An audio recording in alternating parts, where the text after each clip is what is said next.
mwami atsa umuriro umutima wanje, wewe umukiza w'igiciro, ico ndi n'ico mfise ni vyawe, ngumya ukomeje mu biganza vyawe, soko y'ubugingo, soko y'umunezero, kure umwijima mu bugingo, wumva amarira yanje.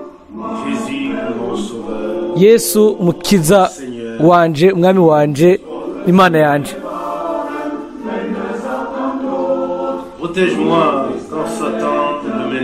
undinde igihe satani amereye nabi, mwami ukiza mu rupfu no mu byaha, igihe ijoro ryijimye, mwami ugumane nanje, ntuje kure yanje, soko y'ubugingo, soko y'umunezero, waka mu mwijima, wumva amasengesho yanje, ubutabazi umubabaro wose. Yesu umukiza wanje, umwami wanje, imana yanje.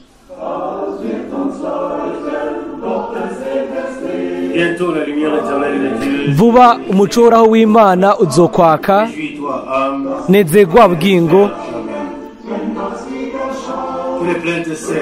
ukwidodomba bihere, igihe humvikana indirimbo y'umunezero, umwami wacu araje vuba, soko y'ubugingo, soko y'umunezero, wakira umwijima mu bugingo bwanje, utabara mu mabaro wose. Yesu umukiza wanje, umwami wanje, imana yanje. Bene data ndabashiki banje, turabaramutsa kuva Zurich kubwo rino koraniro ryo kuzirikana ku ijambo ry'Imana. Turashima yuko dufise amahirwe kubwo gutera imbere k'ubuhinga, kumva ijambo rimwe mu mwanya umwe, kandi uko tugategurwa umunsi w'ubwiza wo kugaruka umwami wacu Yesu Kristo. Ego navuze ijambo kwitegura. Ibintu byose twumva uyu munsi, ibintu byose dufise nk'ibifungurwa bidufasha kwitegura. Bene data n'abashiki banje, mbere yuko dusengera hamwe, nkashaka gusoma izaburi, zaburi 107. Ni zaburi ikomeye itwereka yuko umwami misi yose yamye afasha abakubititse, abari mu bukene. Reka dusomere hamwe zaburi 107 umurongo wa mbere. Nimushimire uhoraho yuko ari mwiza, kuko imbabazi ziwe z'amahibe bidashira. Abacunguwe n'uhoraho nibavuge batyo, abo yacunguye akabakura mu kuboko k'umwansi, akabatorokanya mu bihugu iburasirazuba n'iburengerazuba, iburaruko no ku kiyaga. Umurongo wa 4. Bayerereye mu bugaragwa, mu nzira ica mu karere, ntibabona igisagara cyo kubamo. Bishwe n'inzara n'inyota, imitima yabo igwa isari. Umurongo wa 6. Maze batakambira uhoraho muri ayo magorwa yabo, abakiza abarushwa yabo. Abarongora mu nzira igororotse kugira ngo bashike mu gisagara cyo kugereramo. Abo nibashimire uhoraho kugira neza kwiwe n'ibikorwa bitangaje yakoreye abana b'abantu. Umurongo wa 10 w'icenda kuko haza umutima ufise inyota n'umutima ushonje awuzuza ibyiza. Umurongo wa 10 abandi bicara mu mwiza no mu gitutu c'urupfu baboheshejwe umubabaro n'ivyuma kuko bagararije amajambo y'Imana bagakengera imigabo y'isumba byose. Umurongo wa 12 kubw'ivyo ituma imitima yabo icishwa bugufi n'ubutame bagatemba ntihagire ubatabara. Umurongo wa 13 maze batakambira Uhoraho muri ayo magorwa yabo abakiza amarushwa yabo.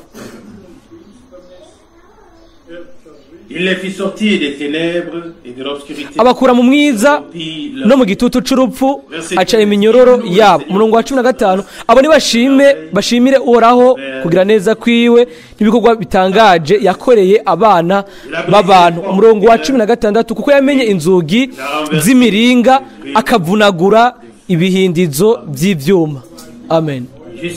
Ushitsa hano aya majambo y'igiciro ego bene data n'abashiki banje, igihe turi mu mubabaro turashobora kuza ku mwami,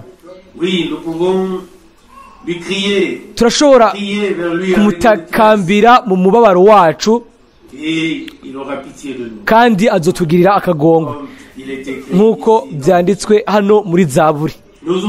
Natwe twayerera mu bugaragwa aradusohorayo atujana mu catsi gitotahaye kandi yahagije inzara yacu, inyota yacu ahaza inzara yacu, yaduhaye ubugingo bushasha, ubugingo mu buntu n'imbabazi. Uyu murango ufashe kugira ngo bose bahezagirwe,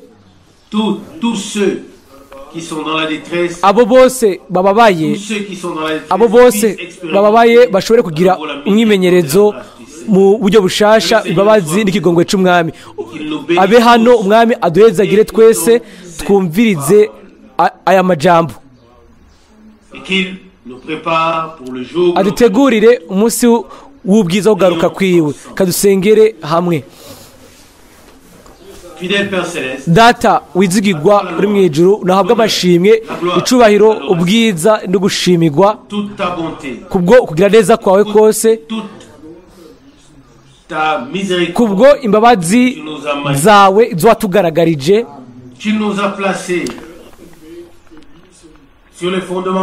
wadushize ku rufatiro ruri hejuru, watweretse inzira nziza kandi mu mbabazi zawe wadushize hejuru y'abamarayika. Turagushimira mwami yuko uri hano uyu munsi, uhezagire mwene data na mushiki wanje n'abandi bose bakoraniye hano, ushobore kuduhezagira kandi udutumberereze ku ntumbero yo kugaruka kwawe. Turagushimira mwami kubwo ukubano kwawe, kubwo ukuba hano kwa mwemu wawe aturongorera mu kuri kose. Uwo uhabwa amashimwe, icubahiro, ubushimwe, ugusengwa mu izina ry'igitangaza kandi ry'ubwiza rya Yesu. Amen. Umwami aduhezagire ubu rero. Amen. Jetzt möchte ich einige Bibelstellen lesen. Nashaka gusoma imirongo ya Bibiliya dutanguriye muri Yesaya 64. Yesaya 64. Hano turasoma dore ku murongo wa 4. Tu t'approches de ceux qui prennent plaisir à pratiquer la justice, de ceux qui se souviennent de toi dans tes voies. Lorsque Dieu vient vers nous,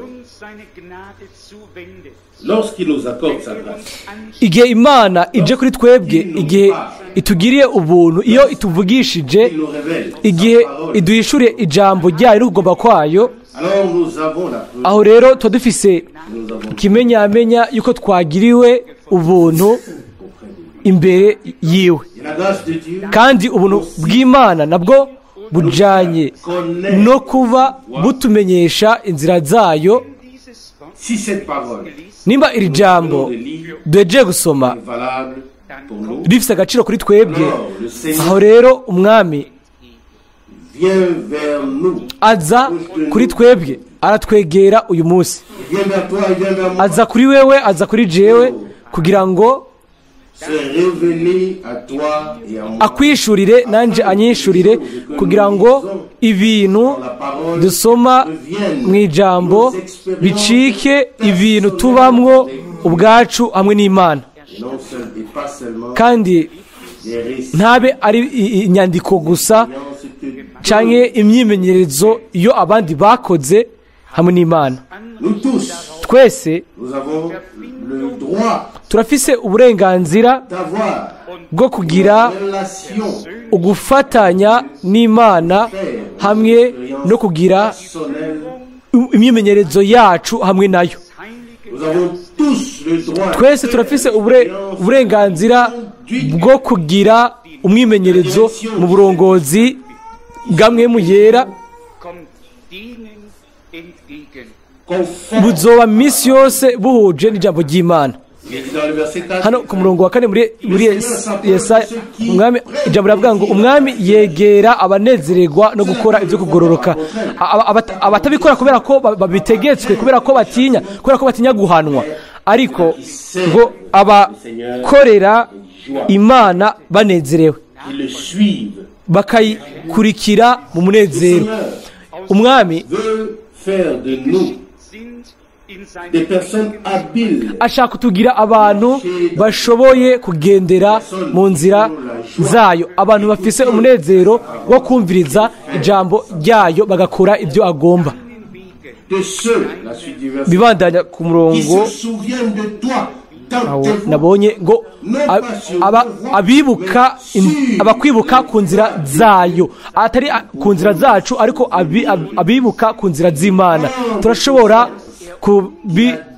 kumwibuka hanyuma tukamenya yuko yamaze kutwiyumvira ko ubwa mbere, Afin de nous conduire kugira ngo sur ses voies. atujane kuri iyo nzira, kuko ubwo nibwo buntu bw'Imana. Comment pouvons-nous Ni gute nous souvenir de lui twoshobora kumwibuka ku nzira ziwe nous avait namba à l'avance mbere y'igihe ataturongoreye ku bw'ubuntu mu nzira ziwe? il n'avait pas Nimba d'avance ubwa mbere produit ataremye muri twebwe ukumvira de la foi. kuva mu kwizera. Dans le verset Umurongo 7, w'indwi il est écrit: haravugwa Cependant, Seigneur, tu es notre Père. ngo ariko Nous sommes mwami wowe uri data wacu, turi bumba nawe uri umubumvyi, tous twese le turi igikorwa c'intoke zawe. Amen. Umurongo w'umunani, pas à l'extrême. Ô Seigneur, Gedenke nicht et ne te souviens pas éternellement ntuturakire umwami, ariko utwibuke bihoraho, ntiwibuke amakosa yacu, uturabe twese twebwe ubwoko bwawe. l'Église du Dieu vivant Ishengero ry'Imana nzima unter der Vergebung sous le pardon. rihagarara munsi y'ikigongwe, munsi yo kwiyuzuza, Elle se tient sous le sang. kandi rihagarara munsi y'amaraso y'umwagazi. Bacunguwe byuzuye, bababariwe, bari imbere y'Imana, batsindanishirijwe kandi bejejwe, bashikaniwe Imana mu bihe no mu bihe bidashira. Mais zu einem cela doit devenir une expérience Ariko ibyo bitegerezwa kuba umwimenyerezo wa buri muntu wese, umuntu wese ku giti ciwe accepte yemera kubwo kwizera impano y'ubuntu y'Imana. Ibyo aho niho we bizogaragara. Muri Yesaya 44 turasoma duhereye ku murongo wa 44 à partir du verset. 24, duhereye ku murongo wa 21. Souviens-toi de ces choses, Jacob, Wibuke ivyo yewe Yakobo, yewe Isirayeli, kuko uri umusavyi wanje. je t'ai formé pour être mon serviteur. ni jewe nakubumbye uri umusabyi wanje yewe Isirayeli N'oublierai pas. sinzokwibagira. Verset 22. umurongo wa 22 Passez tes transgressions. neyuye ibicumuro byawe Un nuage nk'igicu gitwaye intunda comme n'ibyaha byawe nk'igicu. Wir haben in diesen Tagen, ich auch auf der Herfahrt, et ces derniers jours. iyi minsi iheruka twarabonye canke twabaye ku nzira yacu twabonye igipfungu gikomeye nanje hat unsere On ne Übertretung voyait rien. nta kintu kimwe twabona, Tout allait lentement. byose byagenda buke buke. hanyuma hano kuri uyu murongo umwami avuze ngo nahanaguye ibigabitanyo byawe nk'igicu nk'igicu. murazi La nuit, c'est ici. igihe igicu kivuyeho izuba riramurika kandi izuba ryo kugororoka ryahagurutse ku bwacu rituzanira agakiza no gukira indwara munsi y'amababa yaryo. Alors, comme aho rero ngene tuca twiyumva neza iyo izuba riserutse. on voit à peine, mu kanya gato uba ubona bigoranye, ariko mu kanya kandi gato byose bikaba bibonekana neza. Imana itugirira ubuntu dutahure ko ibyo byasohoje. yahanaguye ibigabitanyo byacu avait apporté sur ibyari byazanye kuri twebwe igicu. nous n'avions plus une vue claire. ntitwari tukibona neza ijuru ryari ryuzuye ibicu, ntitwari tukibona izuba.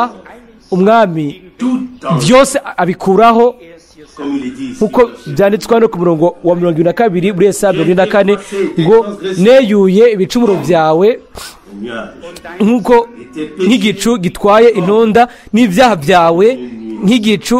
revient. garuka kuri jewe kuko Je te racheté. nagucunguye. Il l'a fait. yarabikoze.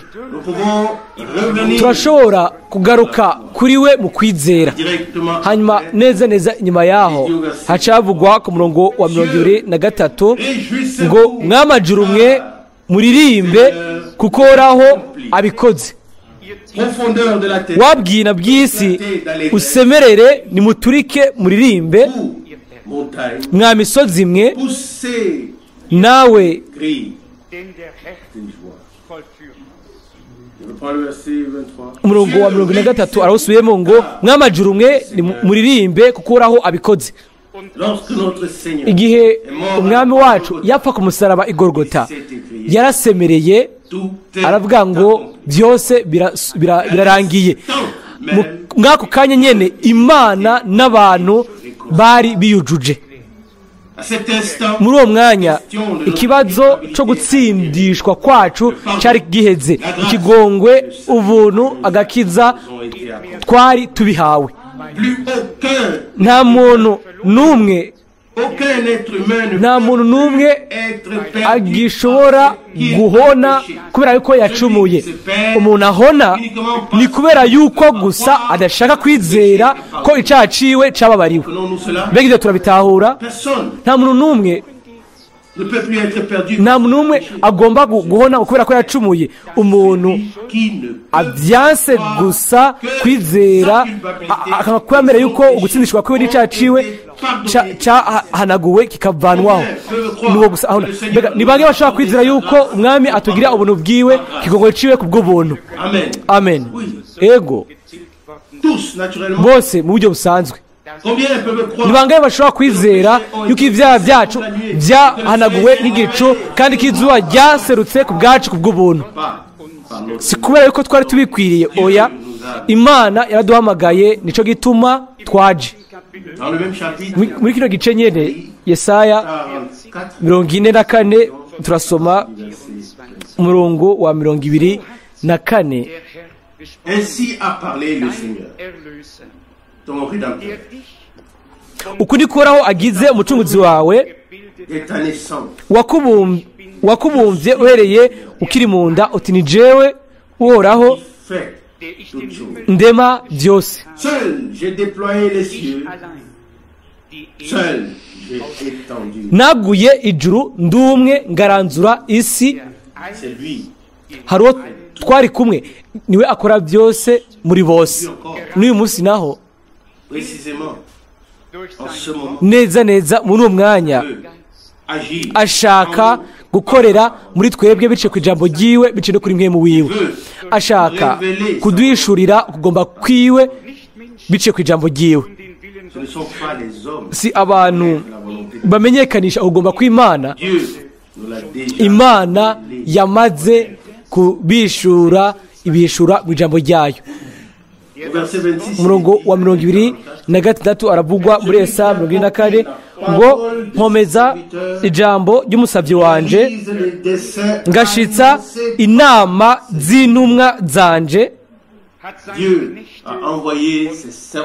mvuga ibya Yerusalemu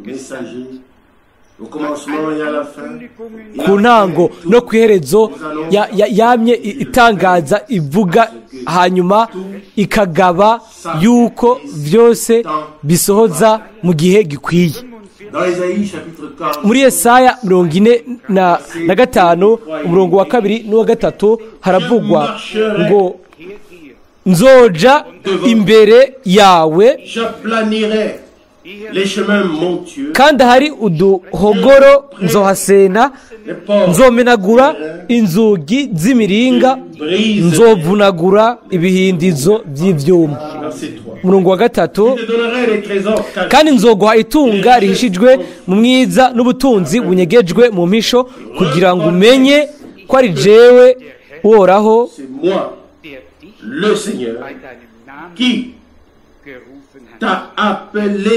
nguhamagaye mu izina, jewe nyene Imana y'Abisirayeli.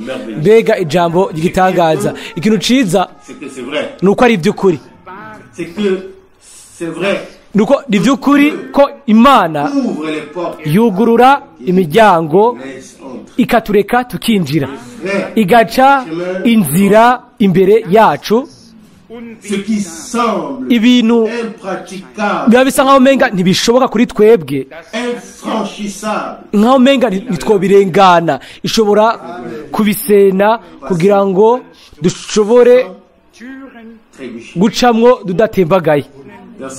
Umurongo wa 2 ngo nzoja imbere yawe, umurongo wa 2 ngo nzosena inzira z'uduhogoro, ngo nzokwereka ubutunzi bunyegejwe mu mpisho, kugira ngo umenye ko ari jewe Uhoraho naguhamagaye mu izina ryawe. Iri jambo rinyibutsa kugururwa kw'imatana 7, rinyibutsa ubukozi budasanzwe ubwo Imana yahaye mwene data mukundwa Branham, ivyari binyegeje abandi,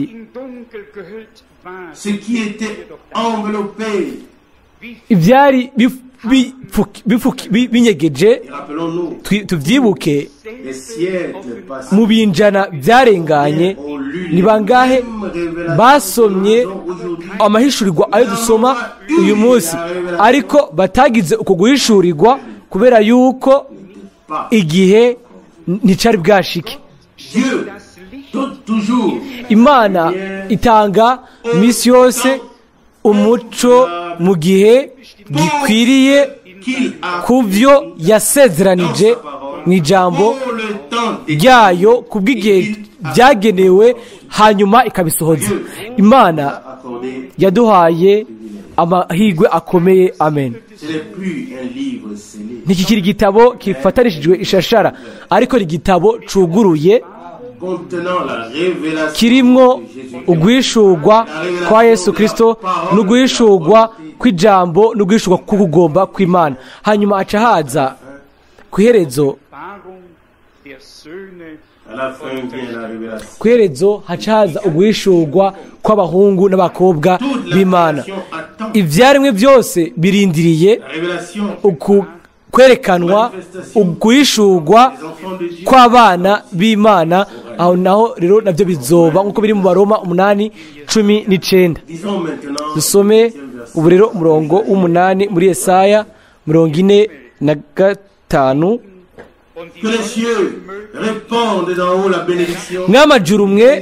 Mw'amajuru murekure kugoroka kuve mu ijuru, n'ikirere gicuncubure, isi yasame ngekere kw'agakiza ikamezanye n'ukugororoka Moi, ni jewe uhoraho j'ai nabiremye. ces choses. Der Himmel soll den Le ciel doit répandre la bénédiction. ijuru ritegerezwa gusuka umugisha. tubaye mu gihe aho imana irindi rimwe izonyiganyiza ijuru n'isi. tubaye Dans un temps mu gihe où la dernière partie aho de l'histoire agace du salut ka nyuma k'inkuru y'agakiza gategerezwa kuba ibifatika by'imana mu ishengero, cela implique kandi ibyo bishiramwo beides. à la fois la parole icyarimwe ijambo hamwe n'igikorwa ca mpwemu yera. là où la parole aho ijambo ry'imana met dans la vérité rivugwa mu kuri, aho ryizegwa, l'esprit de Dieu. mpwemu w'imana atangura gukorera muri abo baryakiriye. Verset 28. Que les umurongo wa cieux 28 répandent dans ngo ijuru nirisuke combien de fois murekure ukugororoka. mbega ni umugisha, mbega ni kagaye twakoze kuririmba ngo imvura y'umugisha ngo nigwe, ngo twipfuza duhahamiye n'imitima yacu yose yuko percé ukwinjizwa nous être donné mu byo duhawe n'imana kuba, hanyuma uko kwinjizwa kukaba kurengeye gukekeranya kose ku buryo bw'uko ata muntu aba agikeneye ibyigwa byo bayoshikira abandi, ariko bose bagahumekerwa mu mudiho umwe biciye ku ijambo rimwe, biciye kuri rya jambo nyine ry'imana, kugira ngo tuje imbere le reste puisse n'imana hamwe n'ibisigaye nabyo bibone uko bisohoza. umurongo w'umunani arasubiramwo mu gifaransa ngo ijuru nirisuke umugisha.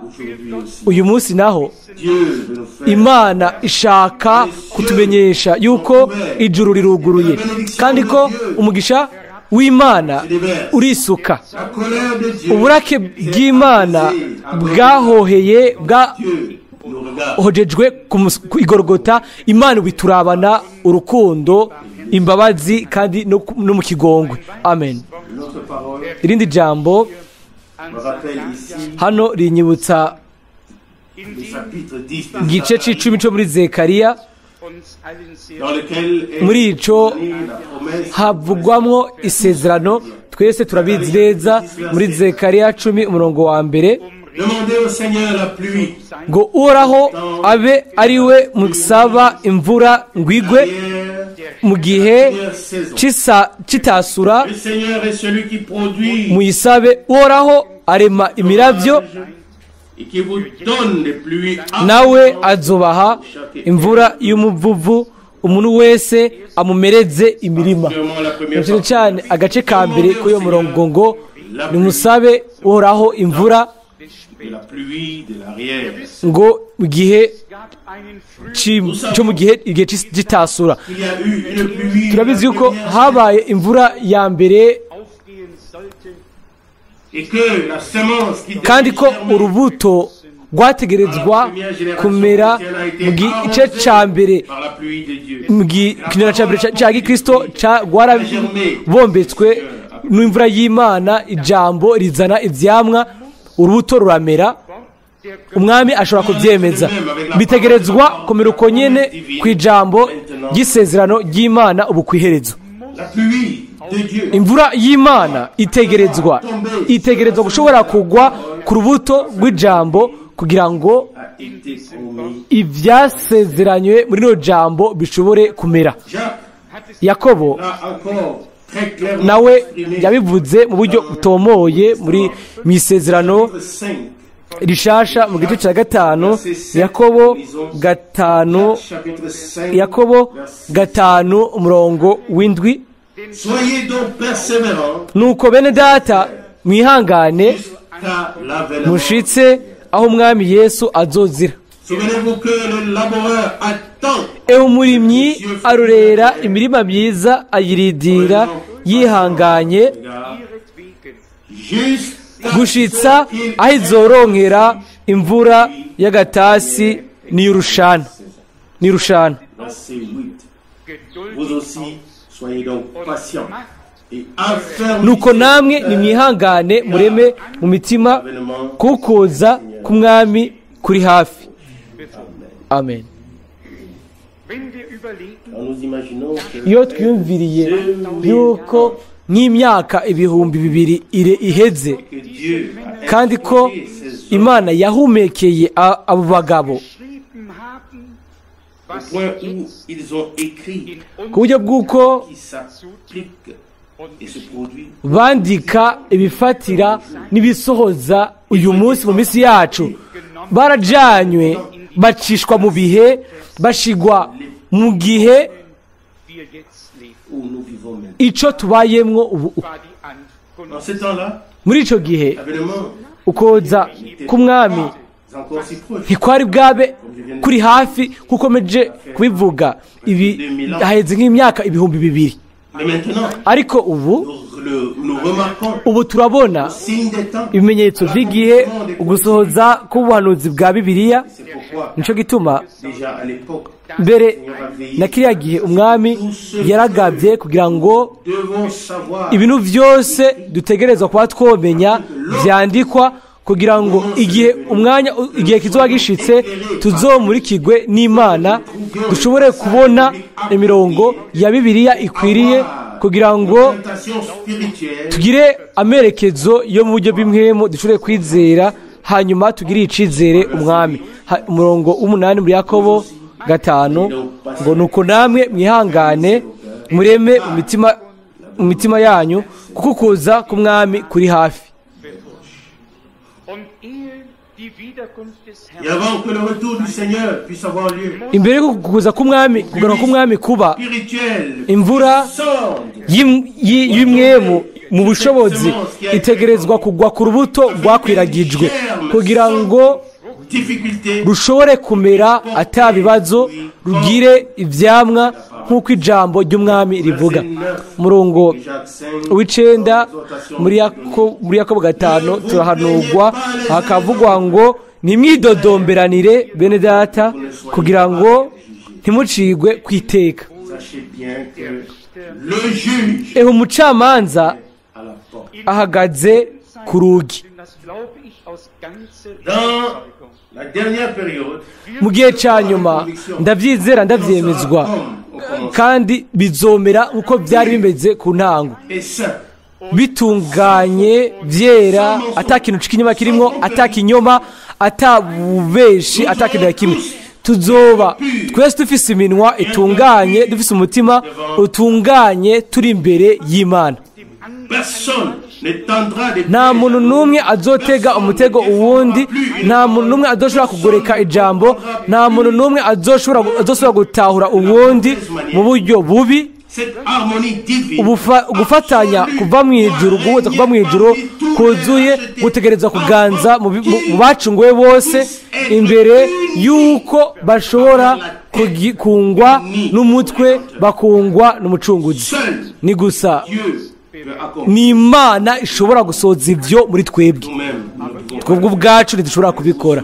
Muribuka mwendata Branham yumvise kiriya gihe abwirwa ngo ni urukundo gusa rutunganye nigo ruzinjira hariya mu bwiza, kandi urwo rukundo rutunganye rushiramwo agakiza gatunganye, rushiramwo ikigongwe gitunganye, ugutsindanishirizwa bitunganye, n'ukwezwa bitunganye. Ibintu byose biva ku Mana bitegerezwa kuba yayitunganye, kuko Imana iratunganye. Amen. Ce que nous avons, Ibyo oui, dufise peut-être ego partiel, kumbure mais ni nous gice, avons la promesse, ariko turafise isezerano yuko ce qui est parfait igitunganye kizoza. Amen. tout à la fin. Ku iherezo Oui, ego la perfection ugutungana devra être révélée. kuzotegerezwa guhishurwa. Ubwa mbere Imana izohishura ugomba kwayo gutunganye, hanyuma Donne la puissance, iduhe ububasha bwo kuba l'obéissance, ku ruhande rwayo, twumvira kandi twizera, twiteguriye kuja imbere, se plaindre. atari kwidogerarira bamwe ku bandi. Si quelqu'un umuntu quelque chose. niba umuntu afise ikintu apfana mwene se canke mushiki wiwe, Comment pourrons-nous entrer dans la présence de Dieu? twokwinjira gute imbere y'Imana turi muri iyo mero? Ni gute Imana yoshobora kutwishura? Ni gute yoshobora gusubiza? Ni gute mbega yoshobora kwishura? Mwemu w'Imana yakunze gushavuzwa no gusuzugura kwacu, ukufata ibintu biregwe. Mbega ni kangahe tugiriranira nabi bamwe mu bandi, bamwe ku bandi? Kera mu bizera nta muntu umwe yareka izuba ngo rirenge agishavuye, nk'uko icete kibivuga cyo muri mu Banyefeso.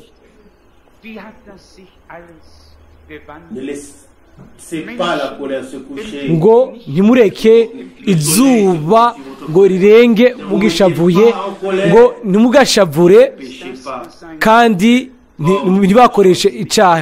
Ese ingene ibintu byose byahindutse, abantu ntibaciyumvamwo ibyo bokwiyumvisemwo, ntibakigira imbabazi hamwe, ibintu byose uko byategerezwa kumera ntibikiri ngaho. Ariko turashimira umwami yuko azodusubiza ibyo twatakaje. Amen.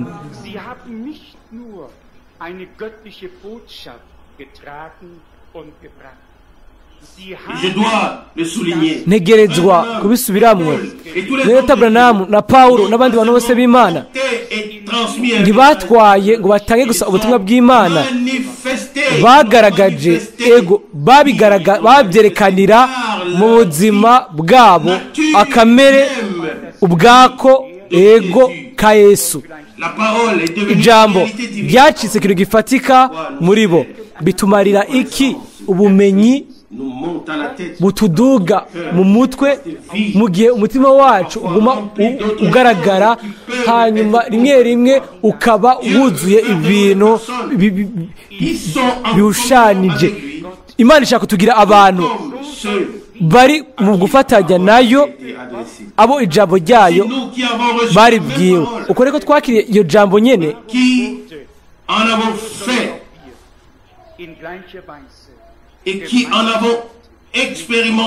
tukarigiramwo umwimenyerezo nk'uguhishurwa kuzima, twategerezwa kuba dufatanije n'Imana muri ubwo buryo nyene, kandi no gufatanya hamwe nayo bitegerezwa kuba byagarukanywe mu buryo bwuzuye.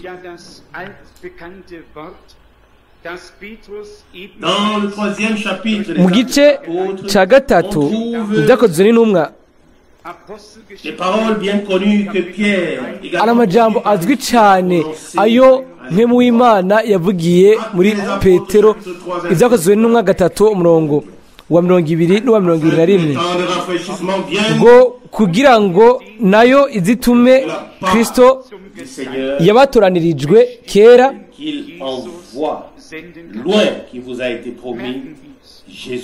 ngo niwe Yesu. Notons bien que le temps de rafraîchissement, mubone neza yuko igihe c'impemburo bwa mbere gitegerezwa kuza. Amen. Ni nyuma yaho niho umwami azoshobora kugaruka. Imbere yuko iyo mvura n'icyo gihe cyo guhemburwa biza bivuye ku Mana, ubwa mbere urubuto rw'ijambo bitegereza kuba rwarabanje gukwiragizwa.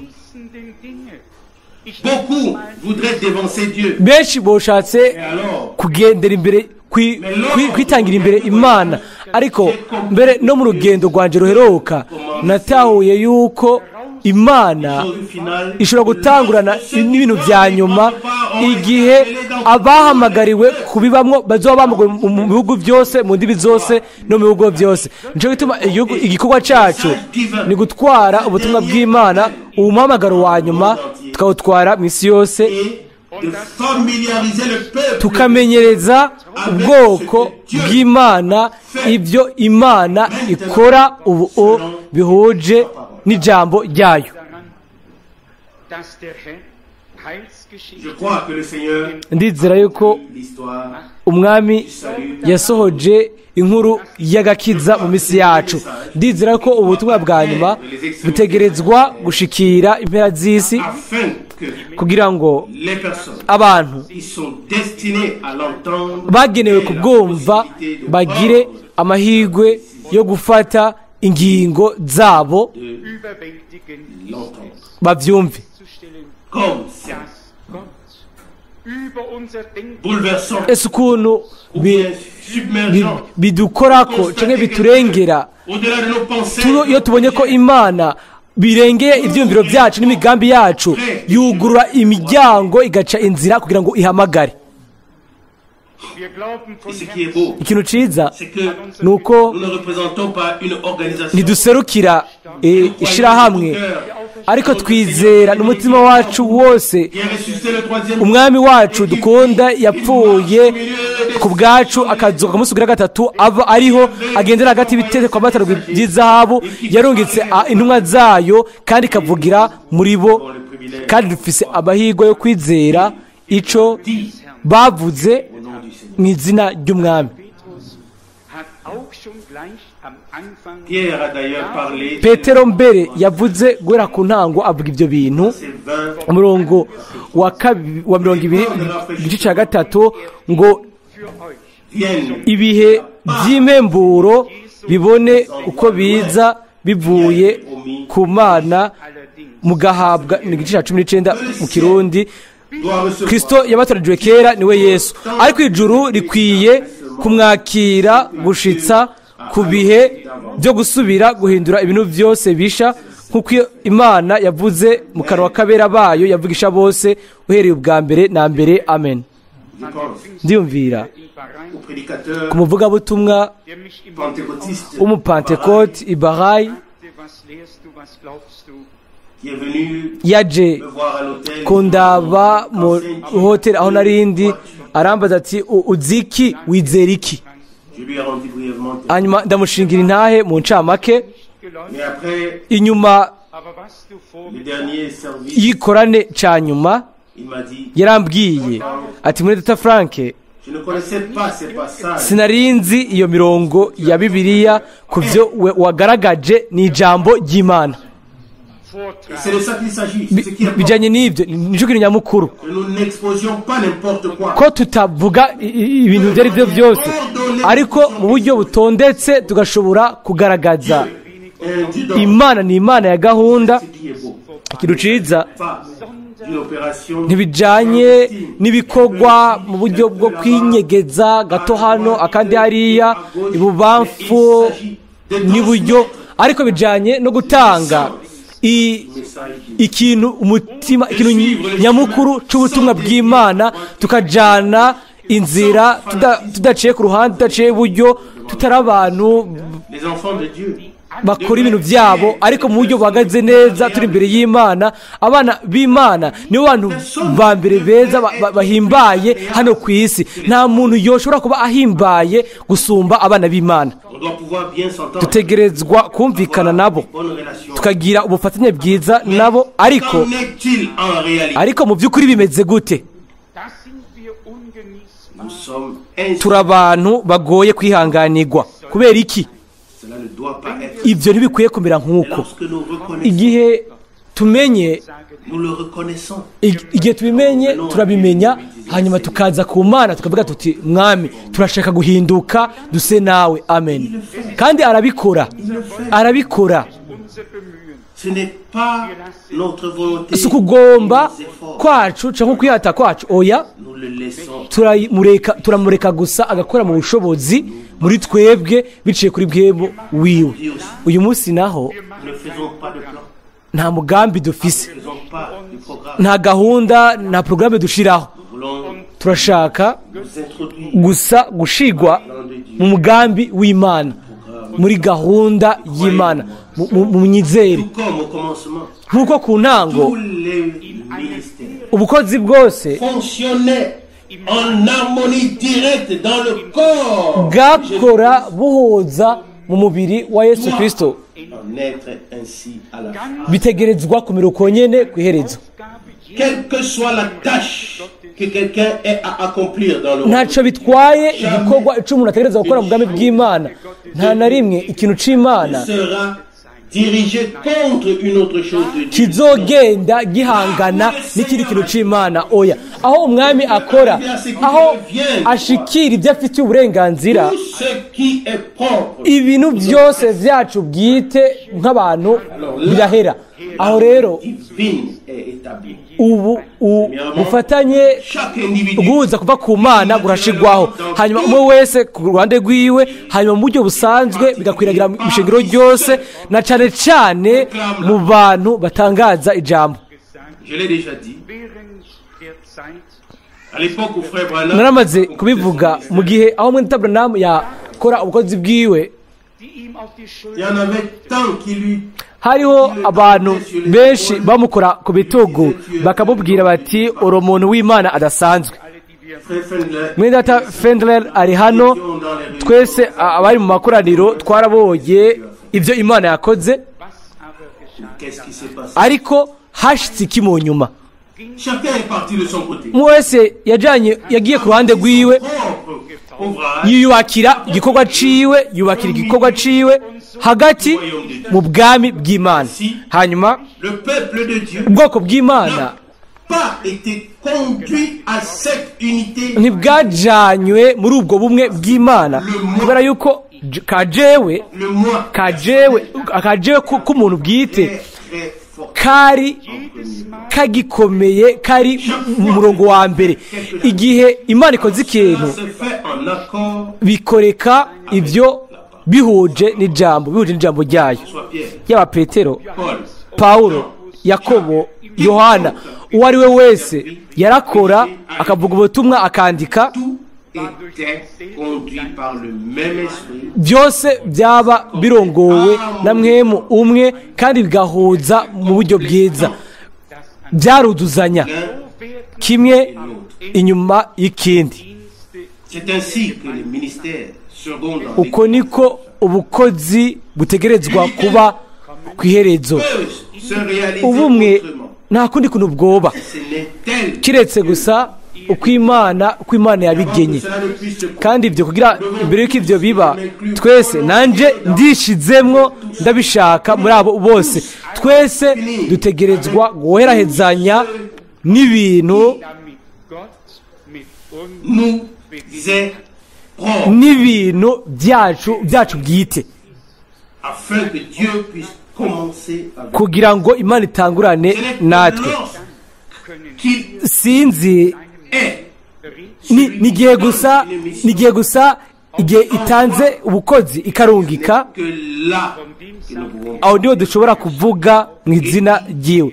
Aravuga ngo ubakira abanyakiriye, personne nta muntu n'umwe azogenda yitumye, lieber zu Hause nous préférons même ahubwo ngiushane twohitamo kwigumira muhira, nous devons partir ariko dutegerezwa kugenda kuko avec le message le plus précieux turungikwa n'ubutumwa bw'igiciro gikomeye bw'ibihe byose n'ijambo ry'Imana ku bwa runo runganwe rwa nyuma. zusammengefügt. toutes les promesses Amasezerano yose est placées sur le chandelier. azovugwa mu ncamake, ashigwe ku gitereko amatara, Ce que ukugarurirwa byuzuye kw'ibyo Imana yadusezeranije mu ijambo ryayo.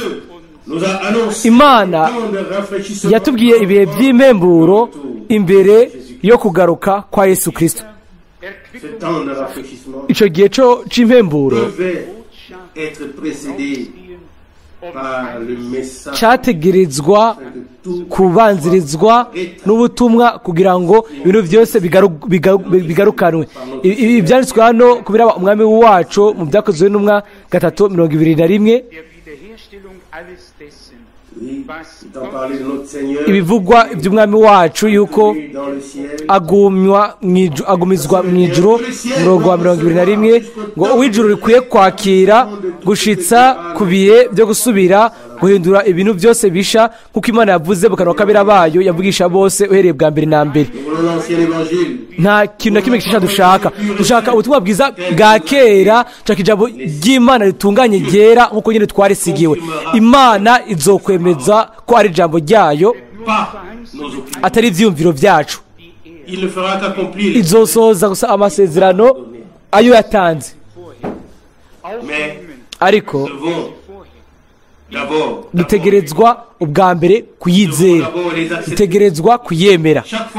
Buri gihe iyo Imana ikoze ikintu ibanza kurungika isezerano, hanyuma igasohoza isezerano muri abo baryemeye. Aravuga ngo azorungika ibihe by'impemburo ko izosubizaho ibintu byose. Rero haca haza ikibazo, mbega twararetse turatondekwa n'Imana? Mbega twarabonye ikibanza cacu mu bwami bw'Imana? Nimba atari ko biramera, rero Imana isubira itanga ubuntu kugira ngo ivyo bibe byihuse. Ndemezwa yuko twese muri twebwe turafise icifuzo kiri bwena co kunezereza Imana, gukora kugomba kw'Imana kugira ngo tugire umugabane mu gusohoza kw'amasezerano. Nico imitima yacu isaba, nico imitima yacu irondera. Umwami ashobore gushikira ibyo afitiye uburenganzira. N'uyu mugoroba n'uyu munsi naho turashobora kuza kuri we nk'uko nyine tumeze, tukamubwira tuti mwami ugire inzira yawe hamwe natwe. Ntidushaka kuba ishirahamwe rifise ishusho yo kuba Imana, ntidushaka gushiraho uburyo bushasha bw'imyizerere ya kidini. Ibyo twabigize bihagije, ubu turashaka ikintu gishasha, gusangwa mu ijambo no mu kugomba kw'Imana. Turashaka kumenya mu buryo, mu kubona mu buryo butomoye iby'Imana ikora ubu. Amen. Nk'uko ijambo ryayo riri munsi yo guhomekerwa na mpwemu yera. Munyemerere shimike kandi kuri aka kantu. Ntibihagije kuvuga kuri Paulo no kuvuga ku bantu b'Imana no gushika no mu gihe cacu. Ubu rero ubu dutegerezwa gukurikira ivy'Imana ikora ubu. Ivyakoze imyaka 20-30 byari by'igitangaza, byari by'ubwiza, ariko igihe kije imbere. Ishengero ry'Imana nzima ritegerezwa kwitegurira, kwa ryiteguriye kwinjira mu gihugu c'isezerano. Nk'uko mu gihe ca Mose hariho umuhamagaro wo gusohoka, hariho ugusohoka, hanyuma ijambo ryatwawe mu isanduku y'isezerano. Ibyo byabaye bambaye kuri jewe. Ntibwari ubutumwa bushasha, ntibwari ubusobanuzi bushasha, ntiyari amerekezo mashasha, ariko yari amerekezo nyene hamwe n'ijambo ry'isezerano ry'Imana mu isanduku. Ubwoko bw'Imana buja imbere bubona ugusohoza kw'isezerano. Turashobora kubivuga ku bw'icoro c'Imana, ntitwongeye ko n'isobanuro n'imwe ku butumwa bw'Imana. Turabyizera n'imitima yacu yose nk'uko twabisigiwe. Hanyuma mbere kw'iherezo ntituzosobanura, ariko tuzogira ijambo ry'igiciro mu mitima yacu, umutima utunganye kandi mwiza. Amen. Imana itugire abantu bahuje n'uko umutima wayo ukunda. Aho rero ibintu byose bizogenda neza. Bimaze iki insobanuro zose zishasha? Nimba zirema gusa ibibazo bishasha, zikarema gutandukana gushasha, zikerekana ayandi merekezo mashasha. Oya, ibyo si vy'Imana ishaka. Imana ishaka amerekezo amwe sa. kandi ni amerekezo yayo.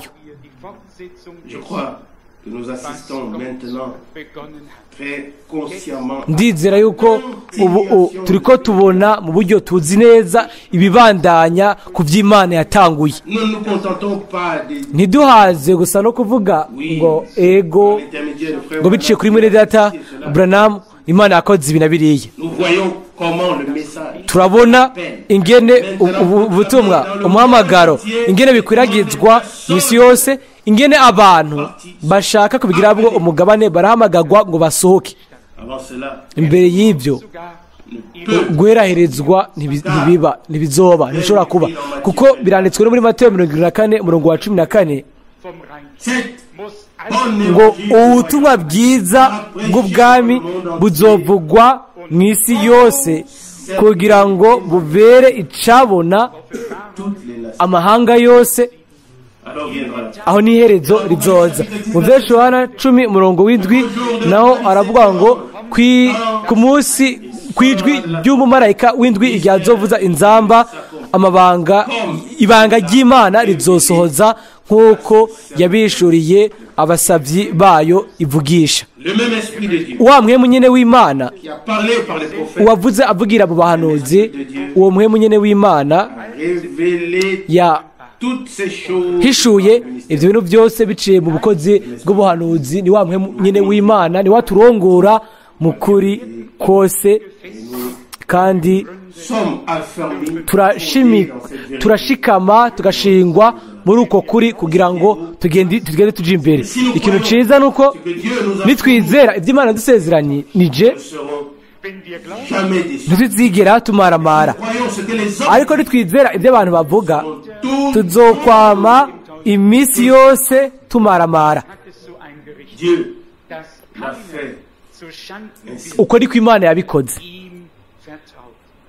Wer ihm glaubt, Que personne qui met sa confiance en lui ne Umuntu soit ashira confondu ou confus. wahres ibyizeye muri yo ntamaramara canke ntazazanirwa, ariko uwizera nk'uko ibyanditswe bivuga, umwana w'Imana ntazigera na rimwe aca ku ruhande rw'ijambo ry'Imana. Oya, tuguma mu ijambo ijambo naryo rikaguma muri twebwe. Yesu yaravuze ngo amajambo yanje niyaguma muri mwebwe Vous demeurez en moi, namwe mukaguma muri jewe, vraiment. muri mu by'ukuri abigishwa banje. Yohana 8:31. Kandi ibyo ni ibintu nyamukuru cyane. Ugwishwa kose kuri mu ijambo ry'Imana. Elles étaient simplement cachées. Byari gusa binyegeje, ubu rero Révélées. birahishurwa, Personne kandi nta muntu n'umwe ne ajouter quoi que ce soit. ashobora kugira ico yongerako ku gishinga nahe cuzuye caherahejwe c'ivyanditswe vyera. Nk'uko byamaze kuvugwa, igihe kizoshika Imana izobishura hanyuma ibitumenyeshe kugira ngo ukwizera kwacu gushobore kuba kuziritse mu masezerano y'Imana, kugira ngo mu gihe giza dushobore kugira umugabane tubone mu gusohoza kwabyo hamwe no mu gushitswa kwabyo. Kuri ibyo rero turashobora dushimira Imana Il nous est ko gardé. yatugumije turi abantu bataborewe, abantu bakomeye bameze neza. Personne dès qu'il Mbega entend nabangahe ou apprend kuva quelque chose guhera aho bumvise ikintu canke de nouveau, bamenye ikintu gishasha baca bihuta bakabura n'ingene bahagarara.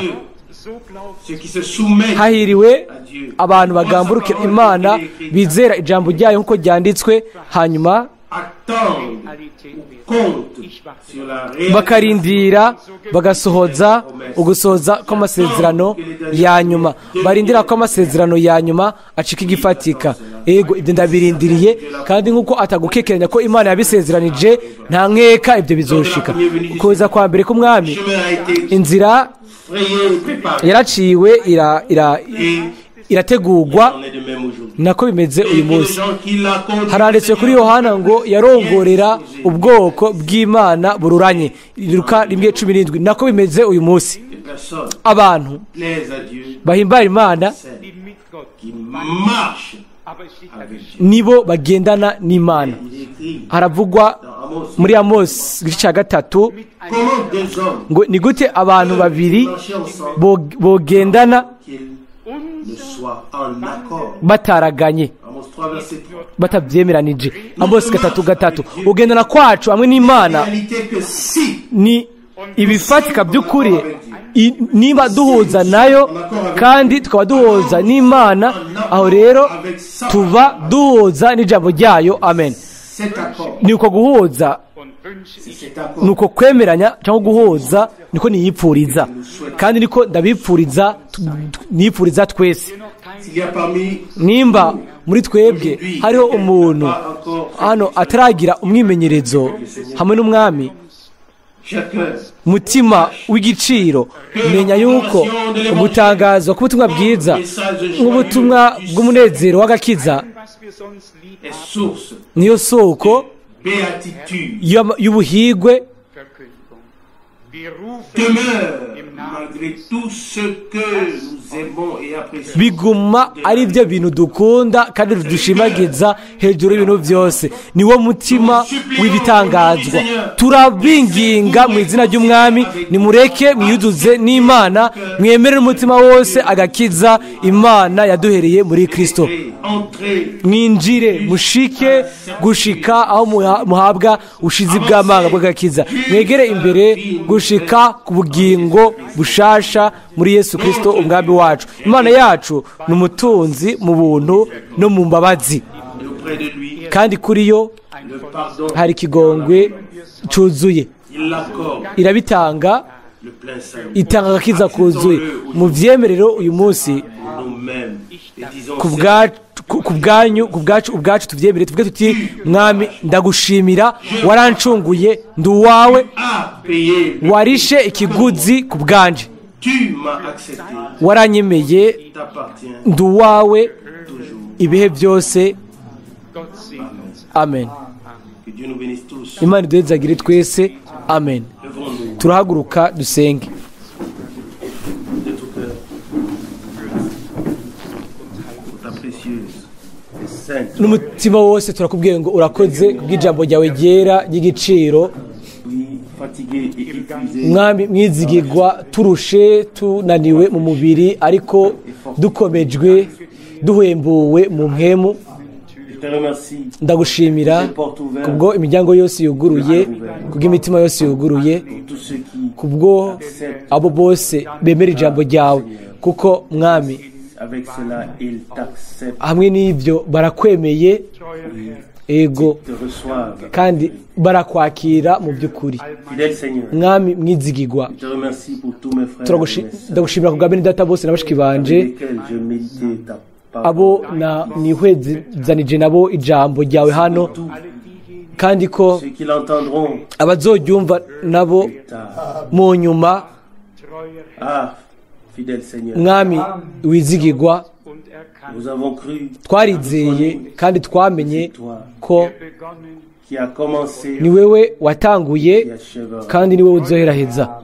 Fidèle Seigneur, Mwami mwizigirwa, nous a fait des promesses waduhaye amasezerano qui sont si profondément ancrées en nous. yimbitse cyane muri twebwe, Nous les croyons. turayizera Et nous te prions kandi turagusabye de nous accorder, ngo oui, uduhe bientôt, vuba igihe cy'impemburo, Seigneur, afin que ta Mwami, parole kugira ngo ijambo ryawe risohoze ijambo place ishengero ryawe où se mettre rishigwe, ritangure kugenda mu kwizera, être à kugira ta ngo disposition. ribe ku ruhande rwawe, in deinem Daigne susciter en nous ugabirize kuvyura muri twebwe twese l'unité ubumwe totale bwuzuye dans ta parole. mu ijambo ryawe, mu kugomba kwawe Ton esprit. no muri mpemu wawe. Fidèle Seigneur, Mwami mwizigirwa, remercier du fond du cœur ushimirwe kuva mu bwina bw'umutima ko d'entendre wabonye ko tubereye, ko twumva amasezerano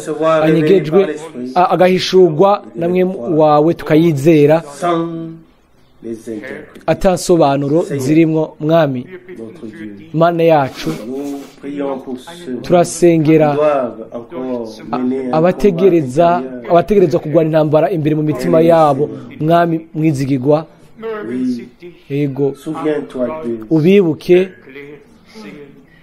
Puisse-t-il te voir bashobore révélé kukubona à la croix, uhishuwe ku musaraba, placé ibiganza bitoboye le côté ouvert, urubavu les mains rwuguruye versées, le côté ouvert. urubavu rwuguruye ibiganza bitoboye amaraso yawe y'igiciro kandi y'igiciro yatembye kubwo kwiyuzuza kwacu ugucungurwa kwacu n'ikigongwe cacu. Seigneur bien-aimé, mwami mukundwa, amaraso yawe ahanagura ibyaha byanje akangira uhumanutse et saint, kandi uwera.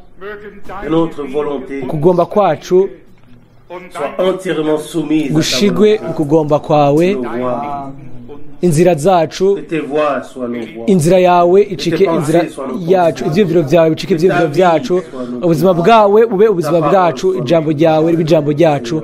mwami mukundwa, Seigneur, conduis-nous mwami uturongore harmonie dushike muri uko guhuza gutunganye hamwe nawe no guhoza hagati mais yacu, aussi fin à tout murmure. uheraheze imyidodombo yose ukwidoga kose. L'accusateur des frères, umurezi wa bene data aje kure kandi umwami ashobore kwishura comme le ressuscité, nk'uwazutse, comme celui qui a tout pouvoir, ufise ububasha à qui tout bwose, pouvoir ont été donnés. uwahawe ububasha bwose ku isi no mu ijuru. Oh Dieu, o mana, l'ennemi umwansi doit laisser partir ton peuple. ategerezwa kureka ubwoko bwawe bugende, Il l'exige. urabitegeka Nous entendons la paix. kandi turumva umuhamagaro, Nous mettons en chemin. natwe tufata inzira.